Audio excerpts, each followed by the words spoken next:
Assalamualaikum warahmatullahi wabarakatuh. Kembali lagi di pertemuan kita yang kesekian kalinya. Nah, pada pembahasan kali ini kita akan meneruskan tentang penulisan kata. Yang keenam, ada penulisan kata pada singkatan dan akronim. A. Singkatan nama orang, gelar, sapaan, jabatan, atau pangkat diikuti dengan tanda titik pada setiap unsur singkatan itu. Contoh, AH Nasution, A.H. Nasution. AH di sini itu bermaksud Abdul Haris, berarti nama orang. Nah, di sini tuh ada gelar M.Si yang berarti Magister Sains. Magister Sains. Yang ke B ada singkatan yang terdiri atas huruf awal setiap kata, nama lembaga pemerintah dan ketatanegaraan, lembaga pendidikan, badan atau organisasi, serta nama dokumen resmi ditulis dengan huruf kapital tanpa tanda titik. Contoh, NKRI. Jadi kita hanya menuliskan NKRI saja, tidak perlu N, titik K, titik R, titik I.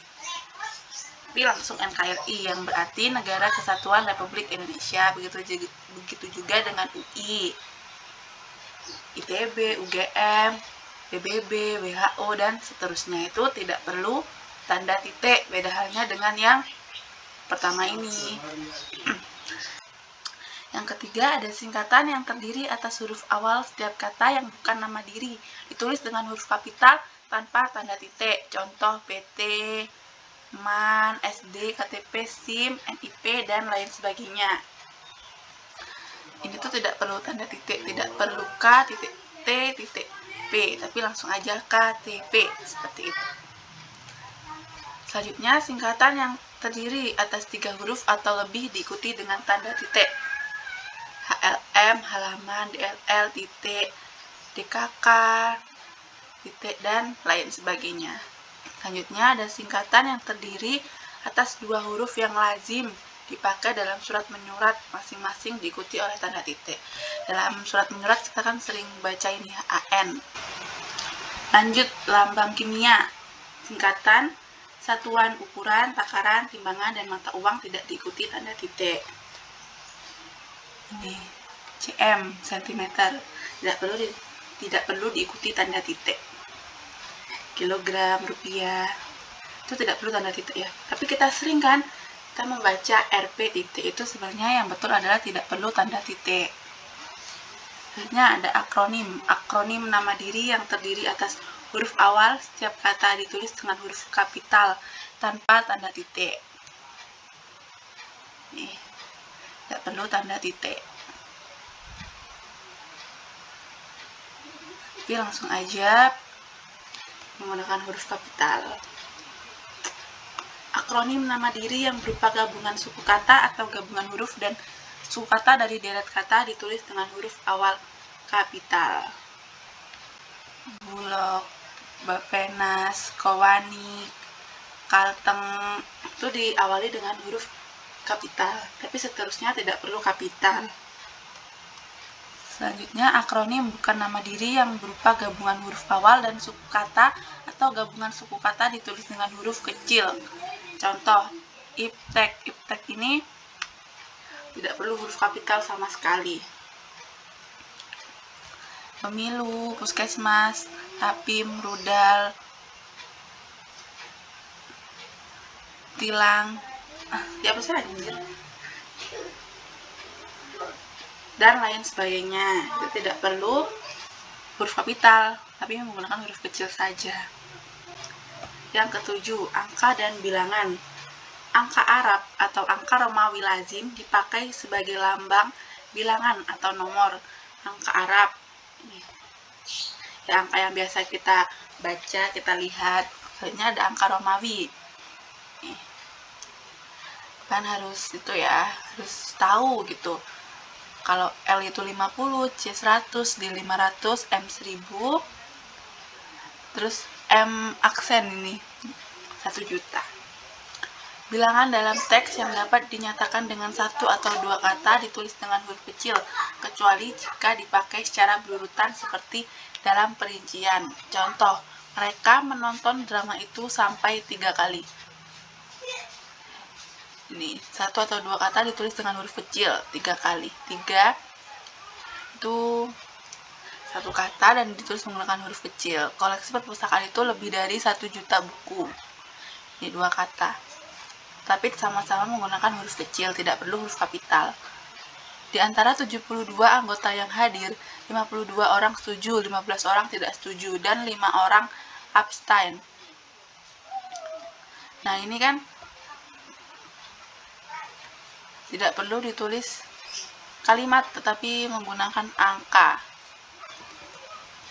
Kendaraan yang dipesan untuk angkutan umum terdiri atas 50 bus, 100 minibus, dan 250 sedan. Selanjutnya, bilangan pada awal kalimat ditulis dengan huruf. 53 itu menggunakan huruf, bukan angka. Karena pada awal kalimat menggunakan huruf kapital. Catatan, penulisan berikut dihindari. 50 siswa, 3 pemenang. Nah, seperti yang dibilang tadi, jika pada awal kalimat menggunakan kata, bukan angka seperti ini. Apabila bilangan pada awal kalimat tidak dapat dinyatakan dengan 1 atau 2 kata, susunan kalimatnya diubah. Panitia mengundang 250 orang. Nah, ini kan tidak bisa ditulis 1 atau 2 kata. Jadi kita ubah kalimatnya. Kalimat semula itu seperti ini, 250 orang peserta diundang panitia. Kita ganti menjadi panitia mengundang 250 orang peserta. Yang D, angka yang menunjukkan bilangan besar dapat ditulis sebagian dengan huruf supaya lebih mudah dibaca.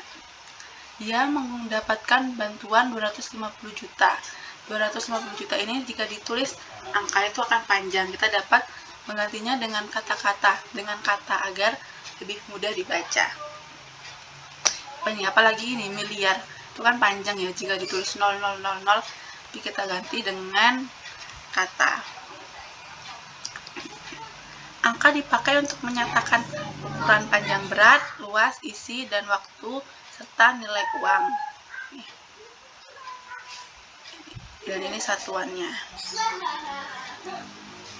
Selanjutnya, angka dipakai untuk menomori, memberi nomor alamat seperti jalan, rumah, apartemen, atau kamar. Jalan Tanah Abang 1 nomor 15. Nih, angka di sini digunakan untuk memberi nomor pada alamat. Nih, pada ruang, pada kamar. Selanjutnya ada angka dipakai untuk menomori bagian karangan atau ayat kitab. Bab 5, pasal 5, halaman 250, dan lain sebagainya. Penulisan bilangan dengan huruf dilakukan sebagai berikut. Bilangan utuh, contoh 12. Ini dapat disebut dengan bilangan utuh. Yang kedua, bilangan pecahan, setengah atau 1/2. Jadi tulisannya kan gini, 1/2. Ya kayak ini tulisannya. Itu juga dengan pecahan-pecahan lainnya. Penulisan bilangan tingkat dapat dilakukan dengan cara berikut. Abad 20, abad ke-20. Nih. Penulisan angka yang mendapat akhiran an dilakukan dengan cara berikut. 5 lembar uang 1000-an. Nah, jadi sebelum kata an itu ada tanda hubung. Sini. Penulisan bilangan dengan angka huruf sekaligus dilakukan dalam peraturan perundang-undangan, akta, dan kwitansi. Contoh. Ini selain ada angkanya juga ada kalimatnya. Begitu juga dengan ini.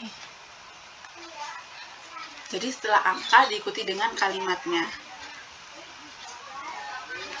Selanjutnya, penulis bilangan yang dilambangkan dengan angka dan diikuti huruf dilakukan seperti berikut.